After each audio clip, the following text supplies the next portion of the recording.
Cécile, la fibromyalgie est reconnue maintenant de plus en plus par les institutions, mais il y a quand même un petit peu de cacophonie.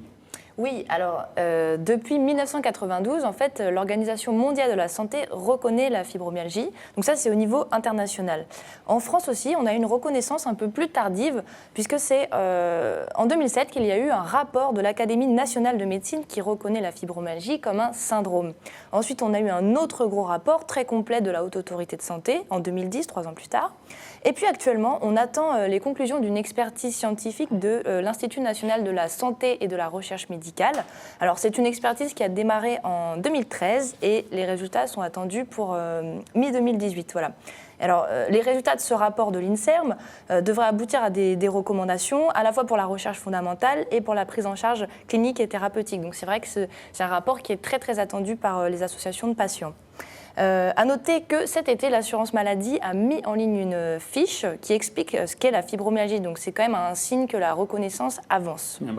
On espère, on ne va pas trop s'avancer sur ce que va dire l'INSERM. Mais en tout cas, c'est vrai que c'est un sacré pas en avant que l'assurance maladie ait mis des fiches sur la fibromyalgie sur son site. Oui, alors il faut savoir aussi que les parlementaires s'en saisissent. C'est vrai. Et nous ont demandé que les experts de cette maladie se réunissent et leur donnent des recommandations, ce qu'on est en train de faire.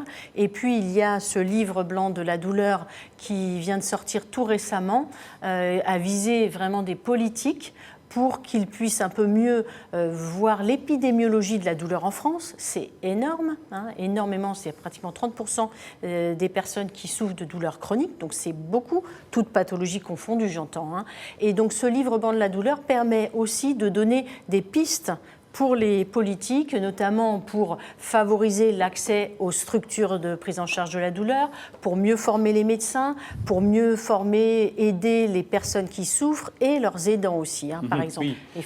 D'ailleurs, les aidants, vous en parlez, il y a une des propositions, soutenir et reconnaître les personnes douloureuses et leurs proches. Les personnes douloureuses ne doivent plus être stigmatisées. La douleur est invisible, mais elle détruit, isole, fragilise. Reconnaître la douleur chronique comme une vraie maladie, aider et accompagner les proches impactés par cette souffrance est une réponse éthique qui démontre une vision moderne de la maladie et du soin. Ça, c'est un livre, c'est une des propositions, il y en a 9 axes principaux, mais c'est un livre qu'on peut trouver où ? Alors, c'est un livre qui a été essentiellement édité pour les politiciens. D'accord. Donc, c'est la Société savante, la Société française d'études et de traitement de la douleur qui l'a rédigé. Donc, tous les intervenants français du monde de la douleur, on a écrit dans ce livre. Et donc, il est porté surtout par le professeur Serge Perrault, qui est actuellement le président de cette Société savante. Les centres, alors justement, Cécile, les centres d'études et de traitement de la douleur, il y en a beaucoup en France ? Oui, alors on en a actuellement autour de 250. Alors ça, c'est le dernier bilan de 2011, alors qu'on n'en avait que 96 en 2001. Voilà. Donc ça a vraiment augmenté. Donc la fibromyalgie est prise en charge en France comme toute pathologie au niveau des soins, tant au niveau de la kiné que des cures thermales, de la rééducation fonctionnelle à l'effort. Mais par contre, ce qui est très difficile en France, c'est d'avoir une prise en charge à 100% de la fibromyalgie. Ouais, ça, c'est un gros problème. On l'a vu sur le fil que j'ai suivi d'un œil avide. Vous avez beaucoup posé des questions sur la prise en charge, la reconnaissance à 100%. Ça, c'est un point très compliqué, ça. Oui. C'est un petit peu normal parce qu'il y a des formes sévères et des formes qui ne sont pas sévères. Donc, comme la fibromyalgie n'est pas homogène, on ne peut pas mettre tout le monde à 100%, 1,6% de la population à 100%. Je pense que les comptes publics auraient du mal à faire face. Donc, c'est pour ça que nous aussi, on a été sollicités pour qu'on puisse bien expliquer aux parlementaires qu'est-ce que c'est que cette fibromyalgie et quelle forme serait peut-être plus justiciable éventuellement d'une ALD à 100%. Il faut savoir que quand la fibromyalgie est associée à d'autres pathologies, par exemple une dépression, la prise en charge à 100% va souvent être facilitée, par exemple. Ou quand elle est associée à une autre maladie, ça s'appelle les fibromyalgies associées par exemple à un rhumatisme inflammatoire, il va y avoir une prise en charge à 100%. D'accord. Alors justement, oui, Cécile, vous avez regardé un petit peu. Si on veut être pris en charge en ALD, il y a quand même des critères à remplir. Oui.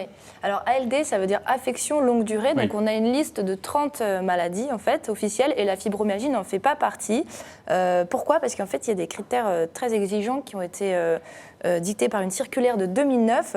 Alors la pathologie d'abord doit être grave, c'est-à-dire qu'il y a un risque vital ou il y a un danger imminent pour la qualité de vie. Elle doit nécessiter un traitement prolongé, c'est-à-dire d'une durée supérieure à 6 mois. Ou alors, elle doit être particulièrement coûteuse. Et c'est ça le problème avec la fibromyalgie, c'est que son traitement n'est pas très coûteux vu qu'il n'y a pas un recours aux médicaments. Alors, ce qu'il faut savoir, c'est qu'il y a les coûts directs et les coûts indirects. Les coûts directs en soins ne sont pas énormes, mais les coûts indirects en indemnité journalière, en arrêt de travail, sont très très chers, sont beaucoup plus importants. Donc voilà, donc ça dépend comment on considère les choses. Il faut penser que les arrêts de travail, nous dans l'enquête qu'on a fait sur les 4500 patients, on s'est rendu compte que les difficultés au travail, ce n'était pas forcément en rapport avec les symptômes de la fibromyalgie, mais en rapport avec les conditions de travail et de transport. D'accord. Ça représente combien de personnes? Vous avez enquêté, Cécile, combien de personnes qui sont en ALD pour fibromyalgie? Alors, chaque année, en fait, la Caisse nationale de l'assurance maladie des travailleurs salariés reçoit entre 1000 et 2000 demandes. D'accord. Donc, ça augmente, les demandes augmentent depuis plusieurs années.